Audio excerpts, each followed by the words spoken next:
আজ লেবু এখন স্কুলে আসেনি, কি ব্যাপার? লেবুকে তো দেখলাম স্কুলের সামনে দাঁড়িয়ে আছে। ওই তো লেবু চলে এসেছে, ওই তো লেবুটা চলে এসেছে।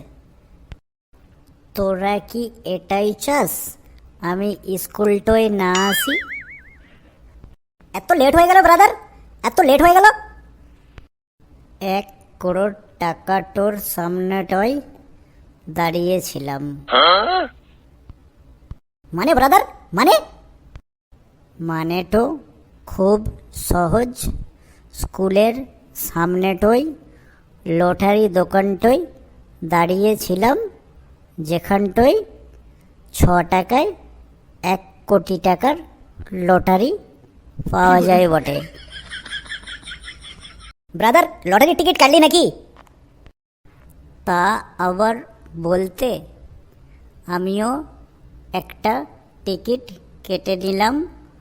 যদি আমার ভাগ্যটায় 1 কোটি টাকা লেগে যায়, তোদের সবাইকে আমি একদিন 10 টাকা করে ফুচকাটো খাইয়ে দেবো।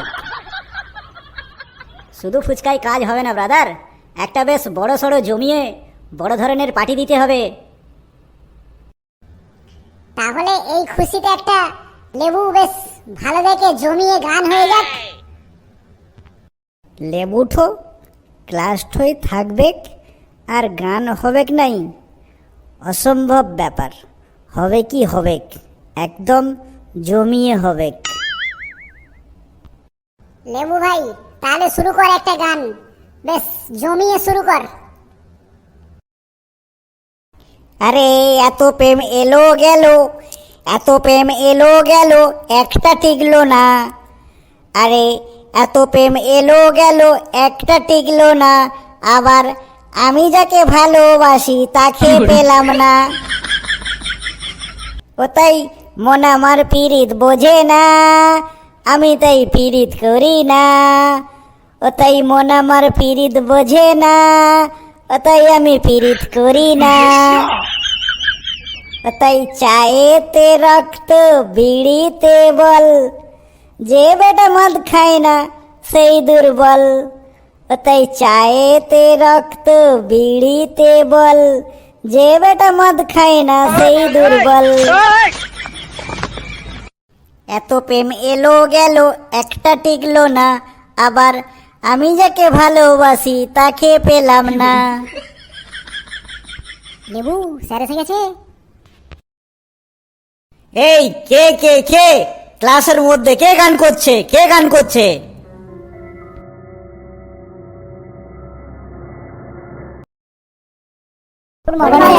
Sir, good morning sir. ওসব গুড মর্নিং পরে হবে। এই বলতো, তোরা কে ক্লাসের মধ্যে আজকে গান করছিলিস? ক্লাস শুরু না হতে হতেই গেছে গান শুরু করে দিয়েছিস। সকালবেলায় আমার মেজাজটা গরম করে দিলি তোরা একদম। বস সব চুপচাপ। আজ মাস্টার ঠো আসতে না আসতেই রেগে গেল। চুপ কর লেবু, না হলে কোথায় ধলাই দেবে। হেই লেবু, তোকে কতবার বলেছি নয় তুই স্কুলে একদম গান করবি না, তবু আমার কথা শুনিস না কেন? স্যার, আজকে একটু খুশির দিন ছিল স্যার, তাই গানঠো মুখ দিয়ে স্লিপ হয়ে বেরিয়ে গেছে স্যার। বস চুপ করে, এত খুশিতে থাকতে হবে না, বস। এই তোদের জন্য একটা খুব ভালো খবর আছে, বুঝেছিস? কি খবর স্যার? প্রতি বছরের ন্যায় এই বছরেও তোদের স্কুলে সরস্বতী পুজো হবে, আর প্রত্যেককে চাঁদা দিতে হবে। তাই হেড স্যার বলে দিয়েছেন যে সবাইকে 300 টাকা করে চাঁদা দিতে হবে। স্যার, এত টাকা করে কি করে চাঁদা দেবো স্যার? আমরা কি ইনকাম করি? স্যার, ফেলু ভাই একদম ঠিকই বলেছে স্যার, এত টাকা করে কি করে চাঁদা দেবো স্যার? হেডমাস্টার মশাই যা বলে দিয়েছেন আমি তাই তোদের কাছে বললাম। তোরা এবার হেডমাস্টার মশাইয়ের অফিসে গিয়ে দেখা করে বলবি যে স্যার আমরা এত টাকা করে চাঁদা দিতে পারবো না, বুঝেছিস? এই হেডমাস্টার তো দেখছি আমাদেরকে তো ভিখারি করেই ছাড়বে। কেন, তোরা মোবাইলে পয়সা ভরার সময় কোথায় পাস তাহলে? ও তো স্যার আমরা মাঝে মাঝে বাবার পকেটও মেরে আমরা পয়সাটাও ম্যানেজ করি স্যার।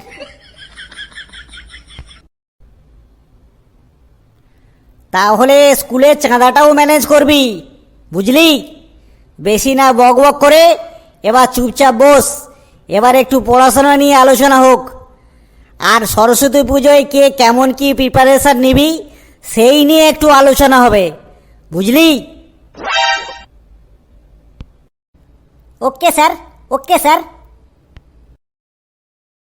এই লেবু, তুই সরস্বতী পুজোয় কি কি প্রিপারেশন নিচ্ছিস কই বল তো দেখি, একটু শুনি। স্যার প্রিপারেশনটা তো হবে কি হবে স্যার, কিন্তু স্যার সরস্বতী পুজোটাই তো হচ্ছে বটে, তাহলে খাওয়ান দাওয়ানটা কি কি হবে স্যার? কেন, প্রতি বছর যেমন তোদের স্কুলে হয় ঠিক তেমনই হবে। খিচুড়ি, আলুর দম, বেগুন ভাজা, পাঁপড়, চাটনি এইসব যেমন হয় তেমনই হবে। স্যার এসব তো অনেক পুরনো হয়ে গেছে স্যার, অনেক পুরনো হয়ে গেছে। এখন নতুন কিছু মডার্ন আইটেম করুন স্যার, যেমন fried rice, mixed veg, chilli chicken, chilli paneer, vegetable chop, পায়েস, মিষ্টি, দই, বোঁদে, মিহিদানা এইসব স্যার, এইসব করুন স্যার। ফেলু ভাই একদম ঠিকই বলেছে স্যার, ফেলু একদম ঠিকই বলেছে স্যার। তোরা তো দেখছি সব এক একটা এঁচড়ে পাকা। হ্যাঁ, সরস্বতী পুজোর ও যখন হবে তখন হবে, তোরা এখন পড়াশোনা বাদ দিয়ে এখন এই খাবার আইটেম হচ্ছে তোদের বাঁদরগুলো। বস চুপচাপ। এ লেবু, তুই বল সরস্বতী পুজো নিয়ে কি প্রিপারেশন নিচ্ছিস বল।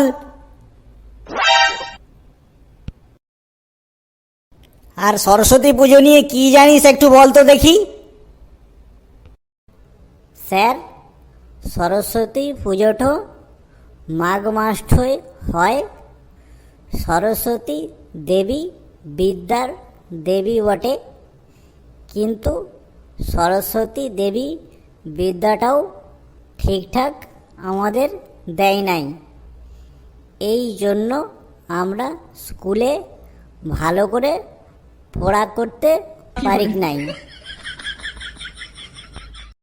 এই হতচ্ছাড়া বাঁদর মরকট, জীবনে কোনোদিনও বাড়িতে পড়তে বসিস? কোনোদিন তো পড়তে বসিস না, সারাদিন শুধু মোবাইল দেখিস, মোবাইল ঘাঁটাঘাঁটি করিস আর সারাদিন ঘুরে বেড়াস। তো পড়াশোনা তোদের হবে কি করে? আর যত দোষ তোদের এই মা সরস্বতীর, হনুমানগুলো ঠিকঠাক করে বল। বলছি স্যার, বলছি স্যার, সরস্বতী পুজোর দিন থেকে 7টো দিন বইতে হাত দেওয়া যাবে নাই, তাহলে মা সরস্বতী পাপ দিবেক আর পরীক্ষাটাই ফেল করিয়ে দেবেক বটে। লেবু, তোকে কিন্তু আমি এবার বেদম পেঁদাবো। হনুমান খালি ফাঁকিবাজি মতলব তোদের। মা সরস্বতী তোদের 7 দিন বইতে হাত দিতে মানা করেছে? হতচ্ছাড়াগুলো খালি ফাঁকিবাজি মতলব, ঠিক করে বল। স্যার সরস্বতী পুজোর দিনটো আমাদের কাছে একটা খুব আনন্দের দিন বটে। এই দিনটোই আমরা সব ছাত্ররা মিলে একসাথে দল বেঁধে এই স্কুল ওই স্কুল সেই স্কুল ঘুরতে বেরোই। আবার স্যার আমরা নতুন নতুন জামা কাপড় পরে এই দিনঠই আবার নতুন করে নতুন নতুন স্টাইল দিয়ে চুলঠো কেটে কেউ তেরে নাম ছাঁট দেয়, আবার কেউ শাহরুখ খান মডেল কাটে, আবার কেউ আর্মির মতো ছোট ছোট চুলঠো কাটে।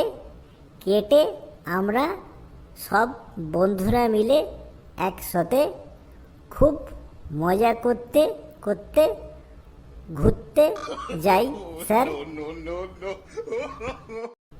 আবার কেউ স্যার আরও বেশি করে স্টাইলঠো দেবার জন্য কেউ আবার চুলঠোয় লাল, হলুদ, সাদা অনেক রকমের কালারঠো করে স্মার্ট হয়ে ঘুরে বেড়ায়। কেউ নদীর ধারে, কেউ পার্কে, আবার কেউ সিনেমা হলটায়। আবার স্যার আমরা যখন সরস্বতী মার পূজাঠো হয় আমরা তখন মনে মনে হাতে করে ফুল নিয়ে পুষ্পাঞ্জলি দিই আর মনে মনে বলি, মা আমাদের পরীক্ষার খাতাঠই 100-র মধ্যে 110 নম্বর করে পাইয়ে দেবে মা। এই বলে আমরা পুষ্পাঞ্জলিঠো দিই স্যার। লেবু, তুই কিন্তু আমাকে আর রাগাস না। খালি বদমাইশি ছাড়া আর কিছুই জানিস না হনুমান, তোকে বলতে হবে না। এই তুই পিছনে গিয়ে বেঞ্চের উপরে দাঁড়িয়ে থাক, গিয়ে একদম চুপচাপ বেঞ্চের উপরে দাঁড়িয়ে থাক। সত্যি কথাঠো মাস্টারঠোর হজম হলক নাই। আপনারা বলুন তো আমি কি কথাটো মিথ্যে বললাম? এই ফেলু, তুই উঠে দাঁড়া। তুই বলতো মা সরস্বতী পুজোর দিনে তুই কি কি প্রিপারেশন নিচ্ছিস, আর মা বিদ্যা দেবীর কাছে তুই কি কি চাস? স্যার আমরা সকালবেলা তাড়াতাড়ি ঘুম থেকে উঠে গায়ে মুখে হলুদ মেখে সাবান শ্যাম্পু মেখে তাড়াতাড়ি চান করে একটা নতুন জামা কাপড় পরে তাড়াতাড়ি বেরিয়ে পড়তে হবে স্যার। তারপর স্যার মনে মনে সরস্বতী মায়ের কাছে গিয়ে বলতে হবে যে মা আমরা যেন এই বছরটাও ভালো করে বেশি করে নাম্বার পেয়ে পাস করতে পারি, যেন 100-র মধ্যে 110 করে পেয়ে যেন প্রত্যেকটা বিষয়ে ভালো নাম্বার করে যেন প্রথম হতে পারি। আবার স্যার আবার মা বিদ্যা দেবীর কাছে আরও জানাতে হবে যে মা আমি যেন সবার থেকে বেশি বুদ্ধিমান হতে পারি, আর একটা যেন ভালো চাকরি পেতে পারি, আর এক ক্লাসে আমাকে যেন 3 বছর করে আর না ফেল করতে হয়। এই সব বলে মায়ের কাছে ভালো করে পুষ্পাঞ্জলি দিতে হবে। স্যার আরও আমার অনেক রকম প্রিপারেশন আছে স্যার, সব বললে স্যার সবাই জেনে যাবে স্যার, পাবলিক হয়ে যাবে। তাই স্যার বলছি না, সরস্বতী পুজোর দিনে সবাই দেখতে পাবে স্যার আমি কেমন করে কি প্রিপারেশন নিচ্ছি, তাই আর বলছি না স্যার। এই ফেলু, তুই এক ক্লাসে 3 বছর করে ফেল মারছিস, আর মা বিদ্যা দেবীর কাছে গিয়ে বলছিস আমি স্কুলের প্রথম হব, ফার্স্ট বয় হব। হনুমান বাঁদর কোথাকার, বস। এই ক্লাসের ঘন্টা পড়ে গেছে, তাই আমি চলে যাচ্ছি। ঠিক আছে, পরের দিন আবার ক্লাস নিতে আসবো। চললাম আমি।